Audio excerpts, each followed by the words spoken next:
Hey everyone, Chris here. So this is now my full review of the Redmi Note 10S. I know there's a lot of models out there, but this one for the price point that it is currently selling for, around about 160 euros, does actually offer a lot. So we have a 60Hz AMOLED screen with a brightness up to 700 nits. The Helio G95 is powering this one. My particular model here has 6 gigabytes of RAM and 64 gigabytes of UFS 2.2 storage.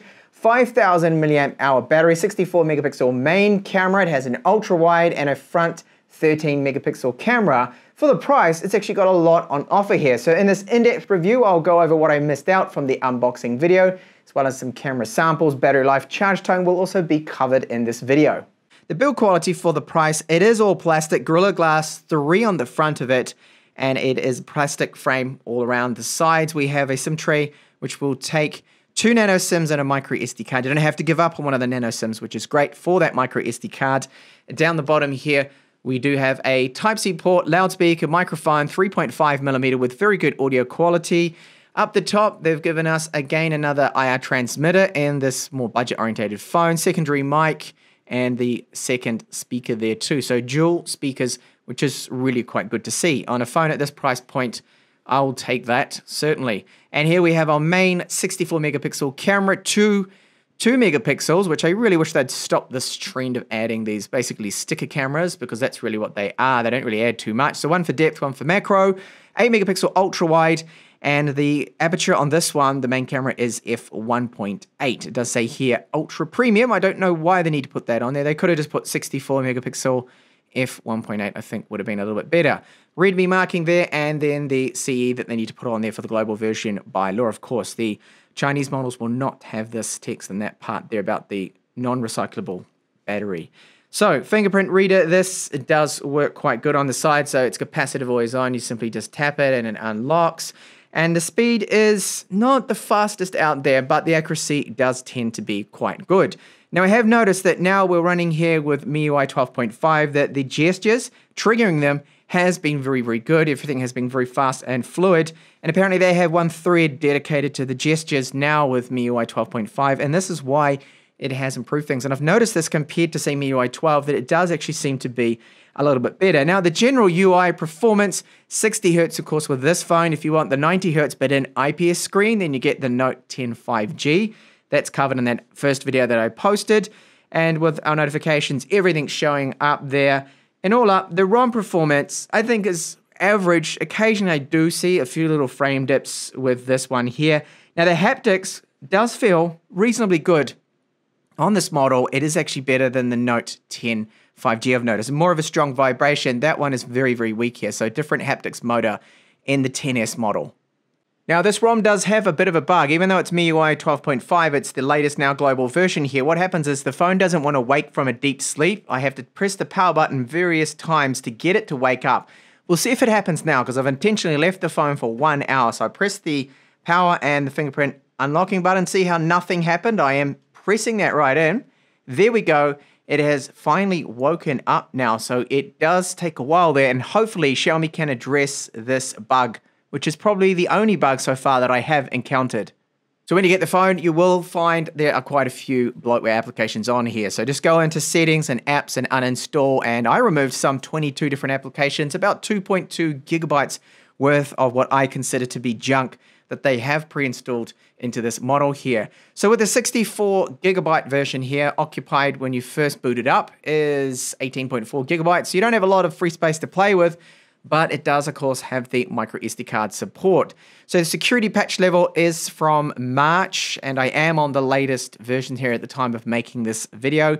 There was a patch that came later on after I took this screenshot, so it doesn't look like it's the latest, but I am on it. And it didn't fix, sadly, that little bug I pointed out. So this is the battery life. It's not bad at all for a 5,000 milliamp hour battery. You're looking at around about a realistically on-screen time of general standard kind of light use of around 9 to 10 hours. And this result here of 13 hours is a fixed looping test with the display calibrated to 200 nits, which is not a bad score. Although I think a Qualcomm, the Snapdragon 732G, would probably get around a 15-hour mark or 14 hours, do a little bit better. I find them to be slightly more efficient than the Helio G95 we have in this particular model. Now just ignore this red bar here about the battery health. That's because this application doesn't detect the faster charging. So with the 33 watt supply charger in the box and using the stock cable, of course, you have to use them together to get the exact result here. It did take 86 minutes. So that is 1 hour and 26 minutes to go from 6% to 100.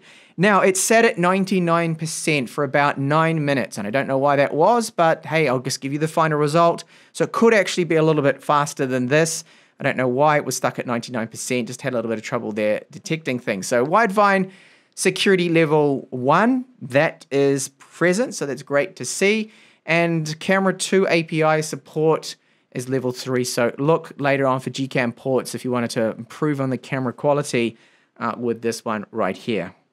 Now the wireless speeds you can expect out of this, it maxes out about 180 megabits per second, and right now where I am away from the router, it's got to go through a very solid wall. About 100, it sometimes dips down below 100, even though my signal strength here is almost maximum. I found the wireless speed to be, well, expected really for the price tag of this phone. And GPS, I wanted to do a live GPS test for you right here, which I don't normally do. I normally take a screenshot. So this one, accuracy gets down to 1 meter. Currently I'm indoors, obviously, here filming, and it's 2 meters, which is pretty good. There we go, even 1 meter of accuracy. And the signal strength, the average here, which is really the most important, I have found to be normally in the green 30s there, and it will see quite a few satellites. So the GPS performance, forget about the old MediaTek GPS, which was absolutely terrible. It's a lot better now, and getting accuracies that are better than the Qualcomm chips. And as I posted in the first video, which is the unboxing of this one, the Antutu score. So this Antutu score for the Helio G95 is pretty much what I expected. And these are the UFS 2.2 internal storage speeds. So this being a 64 gigabyte model, these speeds will be lower than the 128 gigabyte version.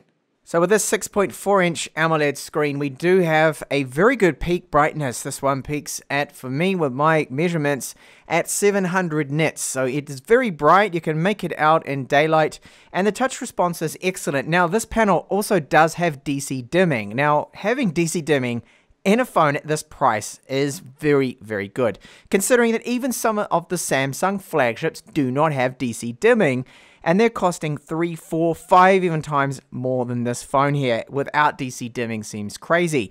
So the whites are uniform. There are no dimmer pixels around where the cutout is for our front 13 megapixel camera, around the edges either there. So very good screen. It is, yes, only the 60 Hertz. Now if you want a 120 Hertz panel and a panel that is just as good, even better in fact, then I would go for the Redmi 10 Pro. That has a really nice flagship grade screen in it. But this one is still excellent for the price point. So all your typical options in here that you get, you've got your color scheme, which you can adjust everything. So you change the saturation, the white balance, color, temperature. Great having all of these options. And this, the anti-flicker mode, I will turn that off, the DC dimming, and you will probably notice now when I turn it off that the screen did change a little bit there. So regular, and if I turn down the brightness, which at the moment is about 200 nits, you see now the banding coming through. And if I flick it on, that banding will stop. So that is why it's so great to have this option on a phone at this price point. Is amazing, really. I think this phone has very good audio for the price point of it. So we've got FM radio, 3.5mm out support with good quality, nice and clean. There's no static, there's no annoying hiss or white noise or anything like that. And then there's dual speakers. So I have noticed that the top speaker is a good 30% quieter than the bottom loudspeaker. That has a lot more noise coming out of it. And overall, for dual loudspeakers, I think they're okay. They're not the best out there. They've got a little hint of bass, but here's a sample of them at 100%.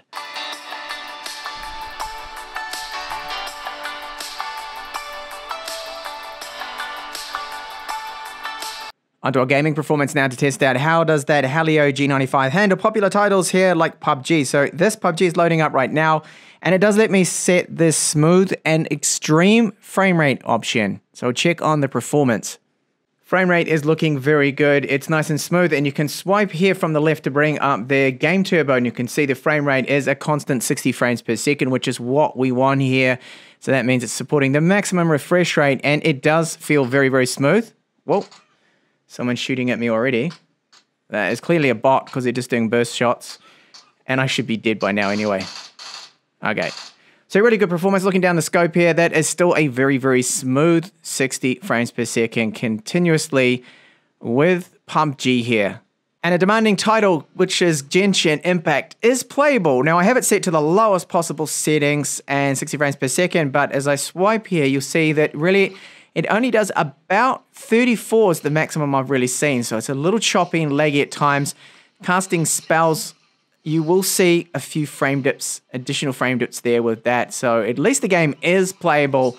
It's just that you're not going to be able to get, you know, the best absolute performance. I recommend a flagship phone for this game. So what I'll do now is play for 1 hour, a bit of Genshin Impact, some PUBG, and we'll see just how warm the phone is going to get. Okay, so looking at our temperatures, we are getting up to 46 degrees after 1 hour of gaming here on the front.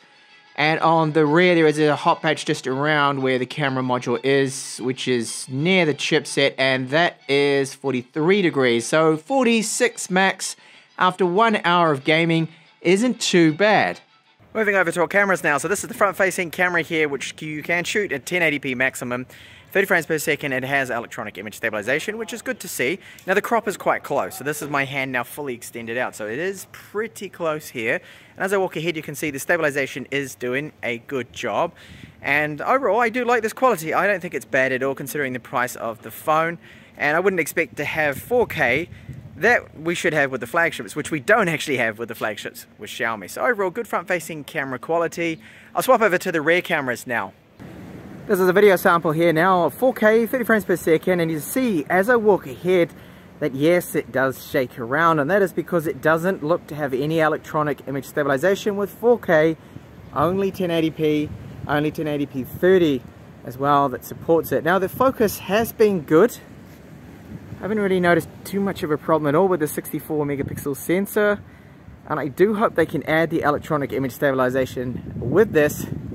But it might not happen. They probably want you to get the Note 10 Pro instead if you want the 4K with the electronic image stabilization. So a bit of wind noise coming through. It's not that windy here, but I have noticed that these microphones are a little bit susceptible to that. And I can apply a little bit of digital zoom. So let's look down the coast here where I often sometimes film. There's that little tower right there in the background. And if I pull right back, I can't swap over to the ultra wide. So you can't do that on the go, unfortunately. This is a video now with the ultra-wide camera. Electronic image stabilization looks pretty good to me. A little bit of wind noise coming through on those microphones. And I'll just walk ahead to test how steady this 1080p footage is. So no 4K with the ultra-wide, just 1080p footage with this.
So I found out in the first unboxing video I did post of this phone with the 5G version. So the Note 10 5G is an inferior phone, and I would definitely get the 10S over this one right here. So this model has a lot going for it. I know the market is flooded, and they're flooding the market with their own models. Xiaomi almost competing with themselves. However, it's got a lot going for it with the screen. The 700 nits AMOLED, okay, yes, it's only 60 Hertz.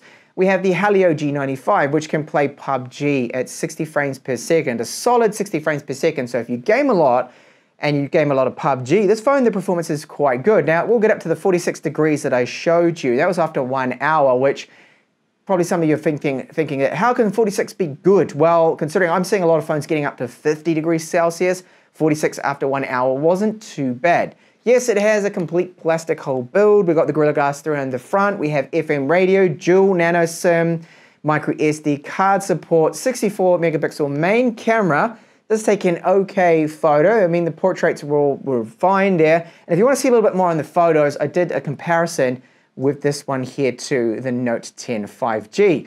Now, I would like to see from Xiaomi the bug fix, of course, with the sleep problem. That really does not want to wake up. It's like you're trying to wake someone up in their bed that's taking too many sleeping pills or something. You're there like shaking them. Come on. The phone's the same. You've got to press that power button about 3 or 4 times before it then finally wants to wake up. That's when you leave it for like 30 minutes or 1 hour. It goes into a deep sleep and it just really has a lot of trouble to wake up there. So that's one bug. The other, I think, is not a bug. I just think that they're probably never going to add it, is 4K. Okay, 4K video doesn't have any electronic image stabilization, so it is a terrible shaky mess, but good to see electronic image stabilization with the front 1080p and then the rear 1080p, but no 1080p 60 with stabilization. It's a shaky mess again there too. So all up, for the price of about 160 euros, you can't really complain on what is on offer here. It's got a good build quality, the screen and everything else, so good value for money. Definitely, you cannot deny that. But if you can spend a little more, I do recommend going for the Redmi Note 10 Pro. So the Note 10 Pro has a much better main camera. It is the 108 megapixel HM2, which takes excellent photos and much better low light. Low light on this one is very disappointing. 4K electronic image stabilized video. If you take a lot of 4K video, then that's the one to go for. And it also does have a much better screen and slightly better build quality. The screen on the Note 10 Pro is 120 Hz. It's an AMOLED as well, and it can even go over 1000 nits. It's very, very bright. And this one does peak up towards getting up to about, say, 900. And in the room here under these studio conditions, I was measuring around 700 nits. So it's a very bright, but only 60 Hz AMOLED in this. So thank you so much for watching my review here of the Redmi Note 10S. Do check out the first video I posted, which is the unboxing of this, where I covered the charger, the build quality, dimensions, and weight, and a bit of a comparison to the Note 10 5G, which is also powered by MediaTek, but this one has the Dimensity 700.